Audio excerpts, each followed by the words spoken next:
കോഴിക്കോട് ജില്ലയിൽ മലയോര മേഖലയിൽ കനത്ത മഴ. മണാശ്ശേരിയിൽ മിന്നലേറ്റ് വീട് ഭാഗികമായി തകർന്നു. പന്നോളി രാജന്റെ വീട്ടിലെ വളർത്തുപൂച്ച മിന്നലേറ്റ് ചത്തു. പെട്ടെന്ന് ഒരു സൗണ്ട് കേട്ട് ഫോണൊക്കെ തെറച്ചും പോയി.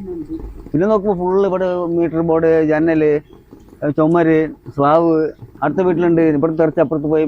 ദീപ ആര് വന്ന വീട്ടിൽ അവർക്ക് പോലും പറ്റിയിട്ടുണ്ട്. തെങ്ങ് സൈഡ് ആയിപ്പോയി. സലാം കോഴിക്കോട് നിന്ന് വിവരങ്ങൾ നൽകും. സലാം, കോഴിക്കോട് ജില്ലയിൽ ആകമാനം മഴ തുടരുന്ന സാഹചര്യമുണ്ടോ? ഒപ്പം തന്നെ എന്തൊക്കെ നാശനഷ്ടങ്ങളാണ് ഇതുവരെ റിപ്പോർട്ട് ചെയ്തിരിക്കുന്നത്?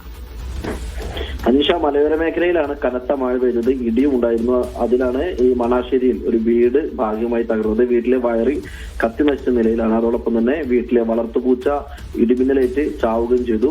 മണാശ്ശേരി പന്നോളി രാജന്റെ വീട്ടിലാണ് ഈ സംഭവം ഉണ്ടായത്, ഈ അപകടങ്ങൾ ഉണ്ടായത്. രാജന്റെ മകൾ ആ സമയത്ത് പുറത്തായിരുന്നു. അതുകൊണ്ടാണ് പരിക്കേൽക്കാതെ രക്ഷപ്പെട്ടത്. അതോടൊപ്പം തന്നെ ഒരു തെങ്ങിനും മിന്നലേറ്റിട്ടുണ്ട്. അടുത്ത വീട്ടിലും സമാനമായ രീതിയിൽ മിന്നലേൽക്കുന്ന സാഹചര്യം ഉണ്ടായിട്ടുണ്ട്. ദീപ, അരവിന്ദൻ, അതുപോലെ രാജൻ എന്ന് പറയുന്ന ഈ സമീപത്തുള്ള വീടുകളിലും മിന്നലേൽക്കുന്ന സാഹചര്യം ഉണ്ടായിട്ടുണ്ട്. ഏതായാലും കോഴിക്കോട് ജില്ലയുടെ മലയോര മേഖലയിൽ വലിയ രീതിയിൽ കനത്ത മഴ തന്നെയാണ് പെയ്യുന്നത്. സലാം മുഹമ്മദാണ് വിവരങ്ങൾ നൽകിയത്.